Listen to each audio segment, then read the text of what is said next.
Joshua Thomas, and I'm here. Whoop. Helps if I have my microphone actually on. Hey, what is up, everybody? I'm Joshua Thomas, and I just started streaming, and everything looks like it's good to go, and you should be able to hear me now. So, I'm here to talk about my predictions for what Rebirth is going to bring us. Final Fantasy VII Rebirth, the sequel to Final Fantasy VII Remake. And I want to clarify something here. My predictions, how does this differ from any other theory video? My other theory videos, they're just like, hey man, these are what ifs, these are things I think could happen. My predictions here are things I think will happen. They are absolutely 100% going to be in the game. And I will say I was going to make a video about what the third title was going to be. It was going to be an RE title. I was going to get a dictionary, look through all the RE words, and come up with something. But then I watched another channel called Odd Drummer Gaming. You've heard me talk about him before. Great guy. He came up with his, title guesses video, and it was much better and much more succinct than mine ever could have been. So be sure to check out Odd Drummer Gaming. Check out that video. I'll be sure to put a link at the end of this once the video is done processing after we go live, or after the taped version is available. Be sure to comment. Let me know what your predictions are, and let me know what you think about my predictions. Let me know if you're like, hey Josh, I think you're wrong about this and here's why, or hey man, I think that's a pretty good prediction. I think you're spot on with that. Also, I've come out with a video talking about what places are going to be skipped. I'm going to be working on that next. So let me know what places in the chronological order of the original Final Fantasy VII game you think are going to be out of order. We know that some places are going to get skipped over or made to happen earlier or later on. And maybe some of these locations that we should come to in Rebirth are going to get completely moved to Remake. So let me know in a comment what you think is going to be moved out of chronological order. So let's get into this right away. My first prediction, there's no particular order to these, but the order that we get our new characters in is going to be the same as in the OG. And when I say the order of our characters, I'm gonna, for Yuffie and Vincent, I say, as soon as they were available. So we know that Yuffie is on the same continent and very in close proximity to the main party. So they're going to run into each other early on. So the order is going to be Red, 13, obviously, because he's already in the party. He's going to be a playable member once we get our full party going after the flashback. I think we're going to have the flashback first with Cloud. Then we're going to get Yuffie. Yuffie is the only other character that we can get on the Western continent. After that, we are going to get Kate Sith at the Gold Saucer. That's just the perfect location to get him. And I've tried to think about it, and I'm just like, you know what? Kate Sith just fits well at the Gold Saucer. Then we're going to get Vincent in Nibelheim. We've already devs that Vincent is still asleep in the Shinra Manor. So I think that's going to happen next. And then we will get Sid at Rocket Town.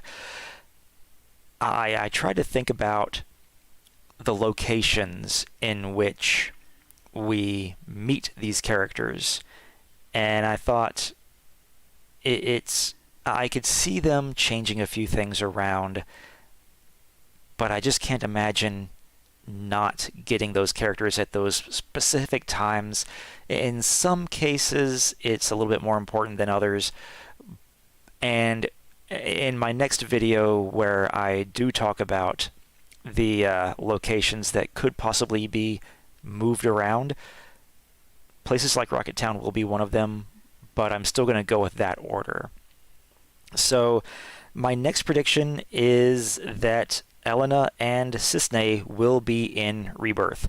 So, for those of you who do not know who these two characters are, Elena is a Turk that we haven't met yet because, in terms of the lore of the game, I believe she is recruited at about this time to join Reno and Rude and Sang in their whatever jobs they are given by President Rufus Shinra. Cisne, on the other hand, she was tasked with trying to go get Zack after Zack, this takes place in Crisis Core. Cisne is a Crisis Core character. So she's tasked with trying to go get Zack at the end of Crisis Core. And for those of you who know what happened, you know what happened. Those of you who don't, well, Crisis Core is coming out next winter, or this winter, however you want to look at it, in 2023. So you guys will get a chance to play that. I don't know what they're going to decide for Cisne. I don't know if they're going to rewrite things a little bit in terms of what happens behind the scenes, but the reason they were able to sort of write her out of being in the original game versus being in Crisis Core is that she was basically one of the people who had to flee the Turks. So she is a Turk. She works for Sang, and at some point when the party is in Midgar, and after the party leaves Midgar, some things happen behind the scenes, and a lot of Turks have to flee, which leaves just this sort of vacuum, in which is how Elena ends up in the Turks. If I'm wrong about that, Chandra, hey, how's it going? I just saw your chat there. Welcome. We're talking about predictions that I think are absolutely going to be in the game. So, whether Cisne is still a Turk in Rebirth, or whether she is on the run, or maybe even working for Avalanche, I'm not sure. Or maybe she's a part of some third-party group that is going to be introduced in Rebirth. That's another thing. My predictions are that I don't even want to say this is a prediction. I feel like this is obviously going to happen. A lot of the characters from Remake are going to reappear in Rebirth. Some of those characters being Johnny. Let me see. We're going to see Roche. We're going to see... I forgot his name. Dude from Wall Market who works for Don Corneo and then betrays him. Forgot his name. Leslie. There we go. Leslie. Leslie's going to continue his story in Rebirth, and so on and so forth. But we're also going to get some of those new characters as well, like Elena and Cisne. Locations from Crisis Core will appear in Rebirth. I don't know how many locations, and I don't know where these locations will be. And I think those are a part of the reason why there's going to be a restructuring of the order in which we see these places. Brandon Tugger, Shinra Manager, the Shinra Middle Manager. I actually want to see him again. And based on the order of events that happened, he should still be alive, even though, like, I hope he and his family are alive. His family was like in Sector 7, but he is in Wall Market the night of the Platefall. So yeah, I think that would be really funny to see the Shinra Middle Manager again. I think Roche is going to appear in Junon. I think he's going to appear in Junon. That's a logical. And he's going to be a second class soldier at this point. Soldier second class. But yeah, so locations in Crisis Core, such as Benora, Genesis' hometown. It was destroyed, I believe, but we'll either come upon the ruins, or we're going to come upon the ruins of places that are from Crisis Core, because once again, they write these places out by having them destroyed in Crisis Core. Shinra Manager was in Junon somewhere in the original, if I remember right too. Okay. Um, I actually don't know. I know, correct me if I'm wrong, I don't think the Shinra middle manager was like actually a named character in the OG, even though there were Shinra employees, maybe like in Wall Market, if I remember correctly, and maybe in other locations. But yeah, I could imagine seeing him in Junon also. Um, these locations for Crisis Core, I don't think it necessarily matters where they go, and that's one of those things I'm going to explore in the video where I talk about the reordering of locations and events.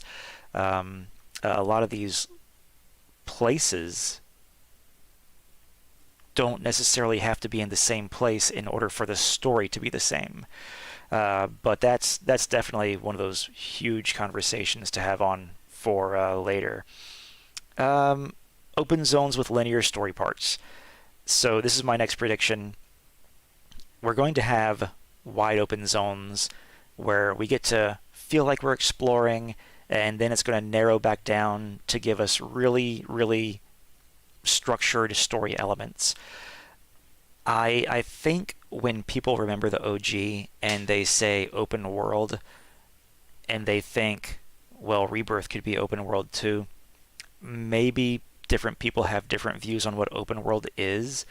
To me, open world is more like Horizon Zero Dawn or Ghost of Tsushima or Skyrim, where you've got tons and tons of places where you can go, all these villages that you can go to where maybe later on important events are going to happen, but right now nothing's going on because we haven't gotten that part in the story. And you can also go off on, just all these branching stories that maybe don't have anything to do with the main plot, or maybe are just loosely tied to the main plot. That's one thing I did really like about Ghost of Tsushima, was that all of the side stories that were completely optional, that were skippable, were very closely tied to the main story, which made them feel more important and made them feel like they were a continuation of the main story, or at least a part of the main story.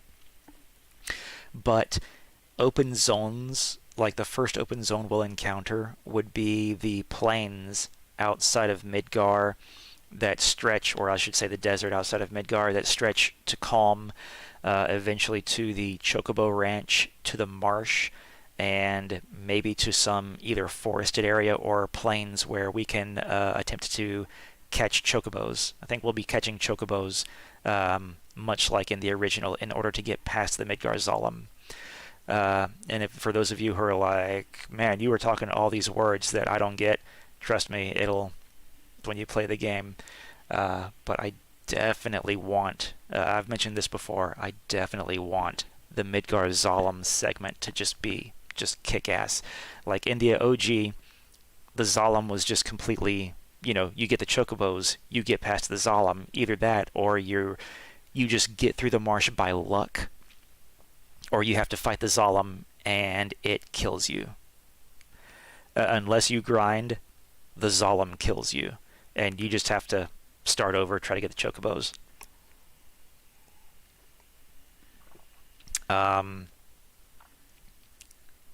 So, yeah, the next open zones would be perhaps an open zone around Junon. There would be an open zone maybe after Costa del Sol. Definitely an open zone after we leave the Gold Saucer for the Cosmo Canyon / Nibelheim area. And then beyond that, I'm not sure where exactly we might have open zones afterwards. So, but in between all of these areas, like, an obvious one would be once we reach Junon, I hope that we have some kind of infiltration of Junon type mission. Maybe we're not riding on top of a dolphin onto a metal beam to sneak into Junon, but something like, something that splits the party. And I'll talk a little bit more about that later. But we obviously have to sneak through some Shinra areas, and this is going to be, one of those heavily story-driven segments where we sneak onto the ship. We have to. I wonder if there's going to be a segment where we're actually stealing these sailor outfits. You know, Brandon, Chandra, let me know what you guys think about that. So yeah, riding the ship across the sea and then getting to Costa del Sol. There may be some events in Costa del Sol as well. And then once again, after we leave Costa del Sol, it might open up for a little bit for a wide zone that we can explore in, and so on and so forth. That we get to the Gold Saucer, narrows back down into a more story-driven element. Do I get to? Yep. The next thing is the Gold Saucer.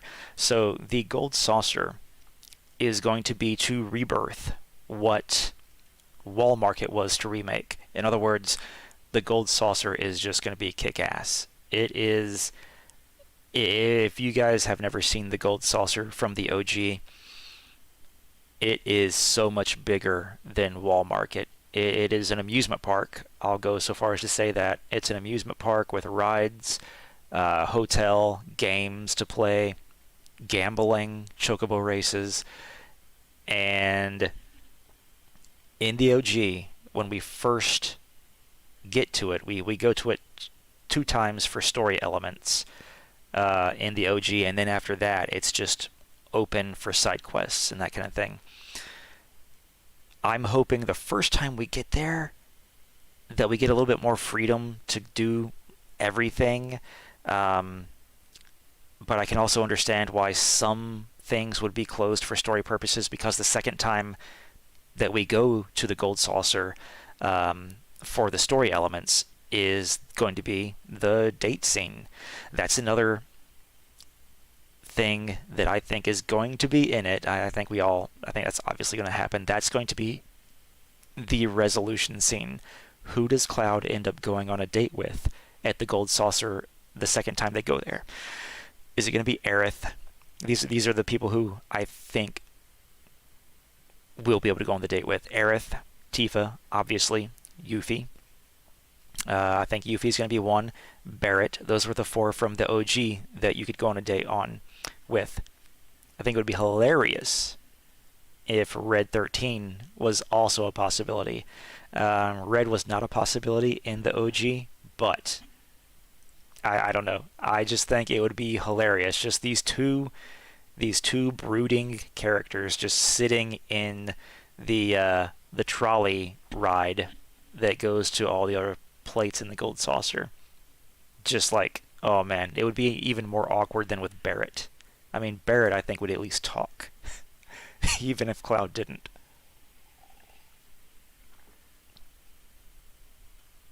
Brandon Tucker, you wonder if the boat part will be cut out or reworked entirely. I hope it doesn't, because then, even though the events that happen on the boat aren't necessarily key to the story, I don't think they're going to cut that out, just because they've mentioned that they are not going to, everything that happens in the OG is going to happen in Remake. Now, can they rework it? I think they're absolutely going to rework it. Just kind of like they reworked all the chapters in Remake. All of the places that we visited in Remake that we also visited in the OG were just heavily expanded upon. So how they're going to expand upon the boat sequence, I'm not sure, but I do think it'll be some kind of chapter in Rebirth. But yeah, Gold Saucer, that leads me directly into Kate Sith or Ketchi, depending on what camp you're in. I feel like this is a tough one. I'm going to bet right here now that they're going to call that this character's name will be pronounced Kate Sith. I think it's going to be pronounced Kate Sith, and I'll just leave it at that. But my main prediction for this character is also going to be that Kate Sith will indeed ride on the giant Mog, this robotic Mog that he rides on top of, key for combat. how they're going to make it work and not just look completely strange and have him in the party, wandering around other towns with people not giving him like this odd quizzical look. I don't know, but everyone said things like, oh, how are they going to end the game? How are they going to do this or that? How are they going to do, can they make the cross-dressing sequence actually good in a game with such good graphics? So far, all of those were yeses. So I imagine somehow they're going to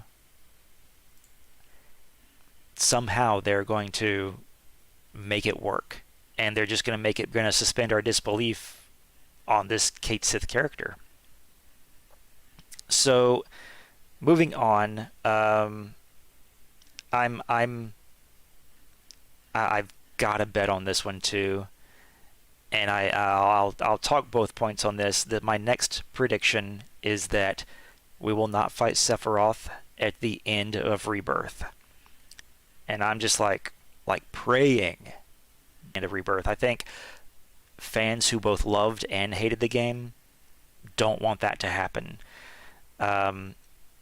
But then there are also cases in which I could see it happening, because the devs have already announced that Rebirth can be played as a standalone game. They have designed it in such a way that if you haven't played Remake, you won't be lost in Rebirth. Meaning that if Sephiroth is the main bad guy in Rebirth as well, for those people, they might make him the final bad guy. I don't want that to happen, though, and I don't think it's going to happen, because I think they can please both camps by having it be someone or something else. What that someone or something else is could be its own video altogether, and other YouTubers have made videos on this even a year or two ago. What's the final boss going to be in Part 2? Now that we know that this is going to be a trilogy, we have a much better idea of where Part 2 is going to end, somewhere between the Temple of the Ancients and the Northern Crater, or after the events that happen at the Northern Crater. So, yeah, I'll leave predictions for what the final boss will be, maybe for another video.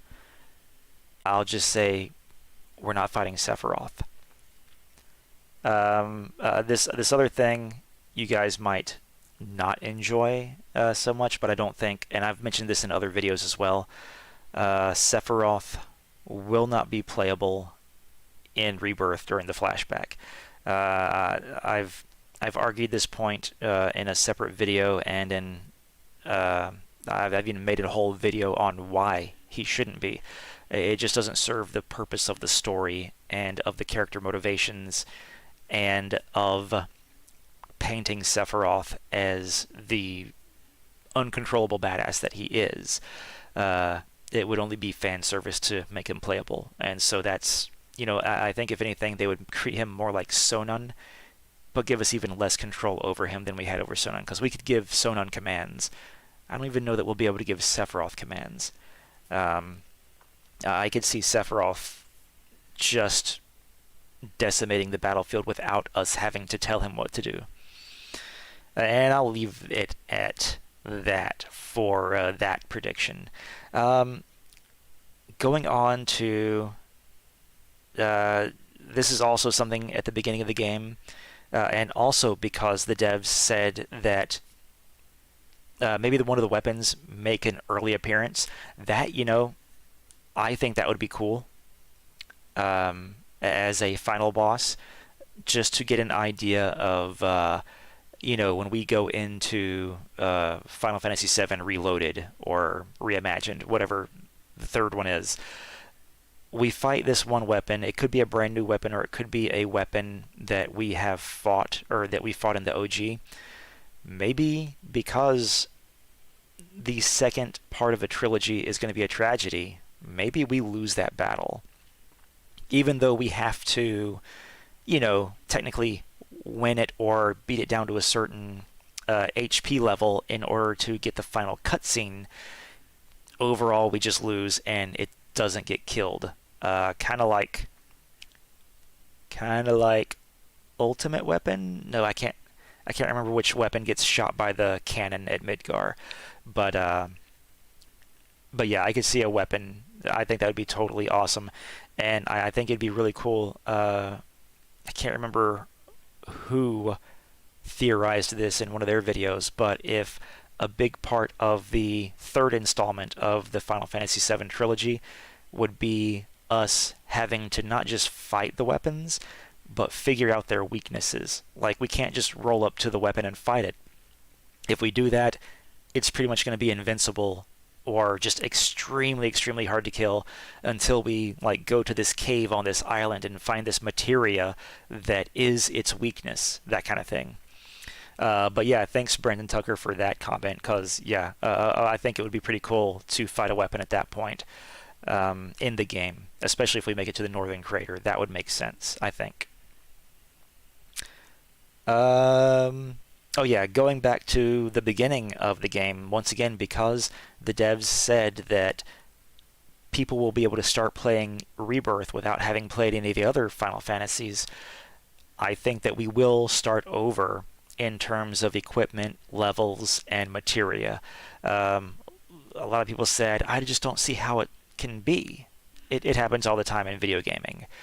When video games make trilogies, it just happens, okay? You're at the beginning of a video game, you start over.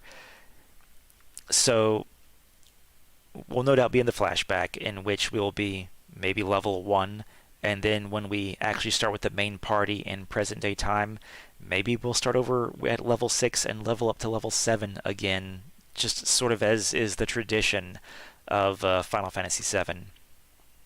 And then I do hope that we will start off with more materia for the main party, since we will have had the flashback to be sort of our tutorial. Definitely look forward to getting some new materia that even exists in the OG, such as, what's it called? It's something like Also Cut. Like you cast a spell and then you attack normally. So it would almost be like a spell attack. If you link that blue materia to, say, fire, you cast fire as you slash your sword or something like that.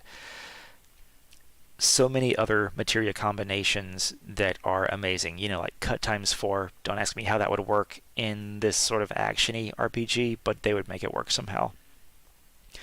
And then weapons. You know, once again, our party has gone through this singularity and come out the other side, in which Aerith said, you know, if we go through this, we will be changing ourselves. So I imagine, you know, we're just going to start over with our core weapons, you know, like Cloud with the Buster Sword, Barrett with his Gatling gun, etc.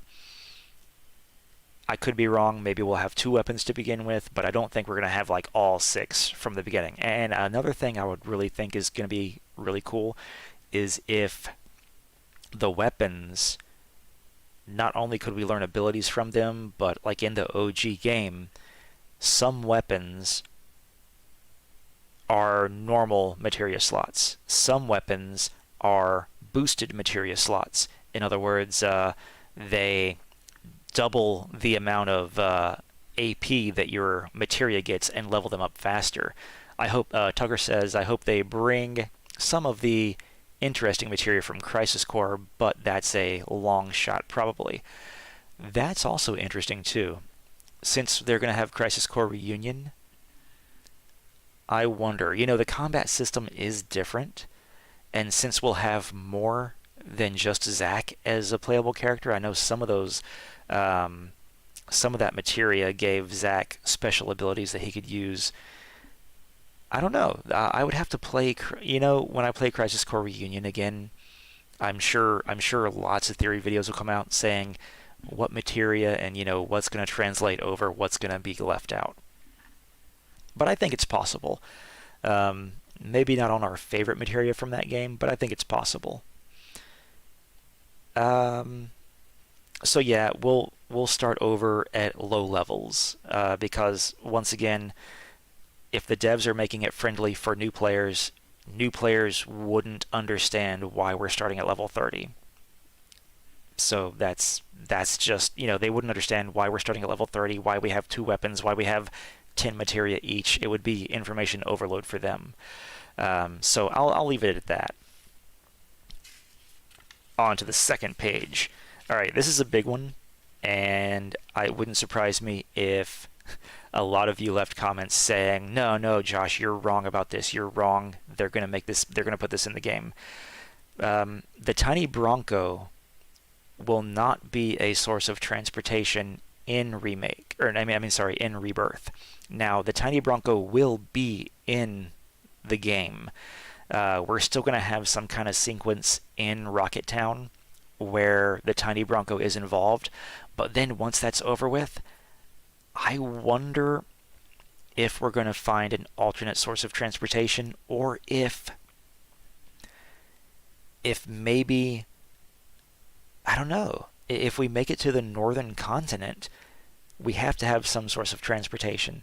So I just don't, once again, I can't imagine them incorporating 9 playable characters sitting on the wings of the tiny Bronco as it floats through the ocean.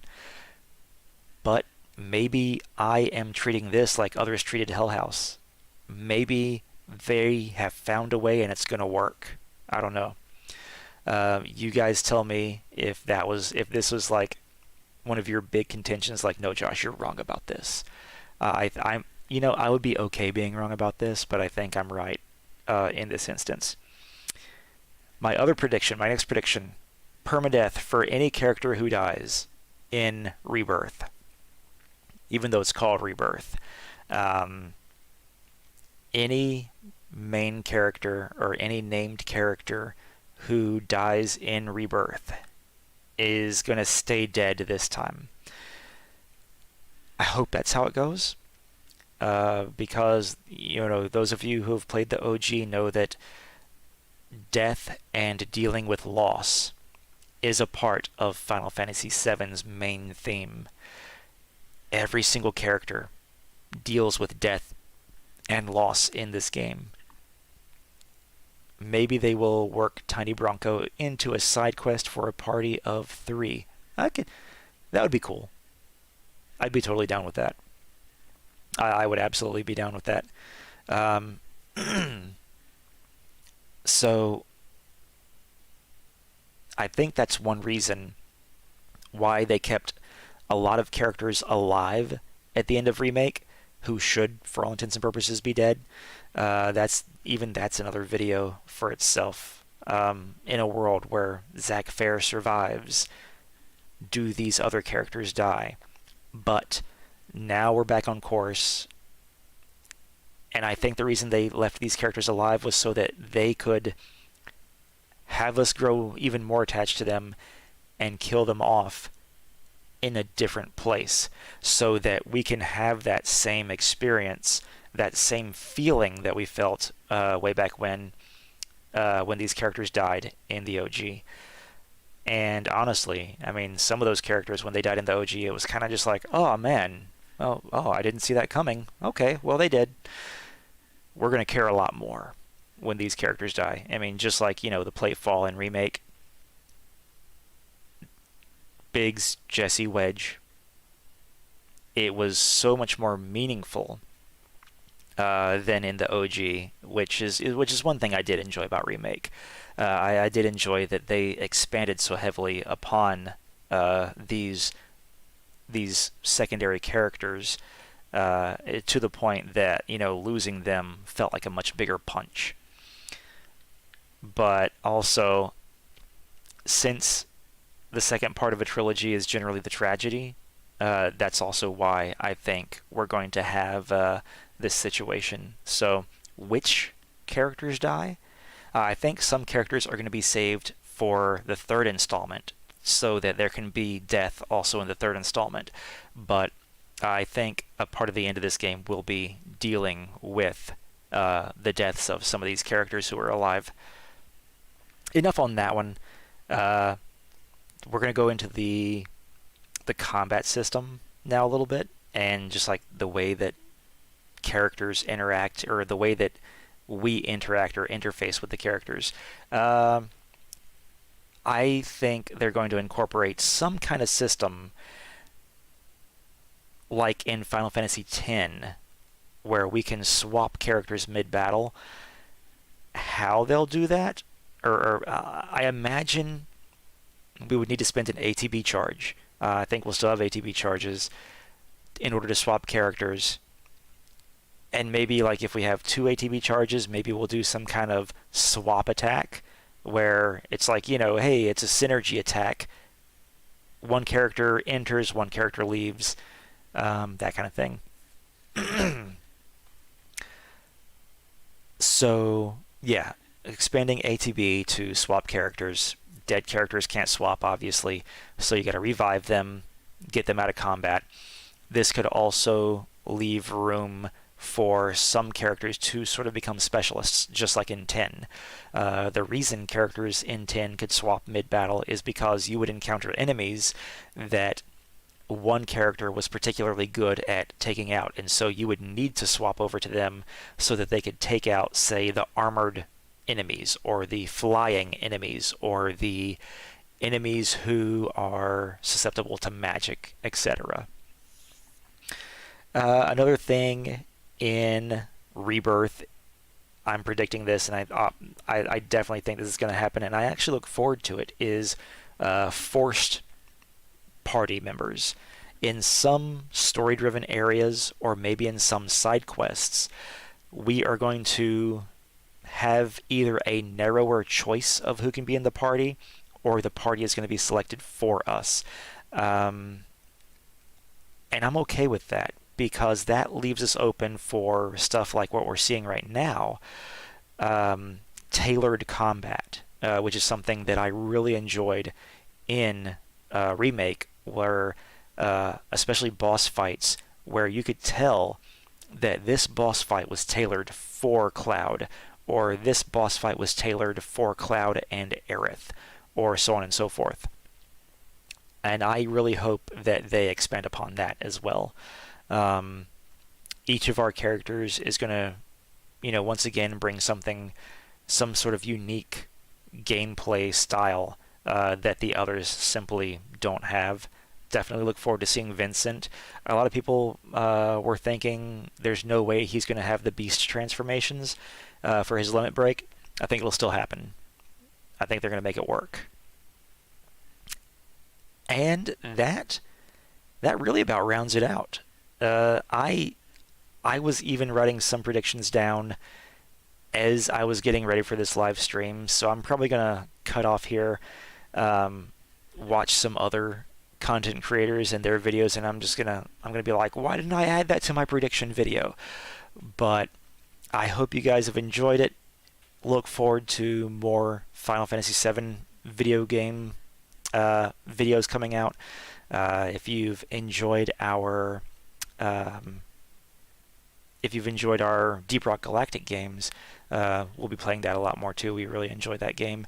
And eventually, I promise, more board game videos will be coming out soon.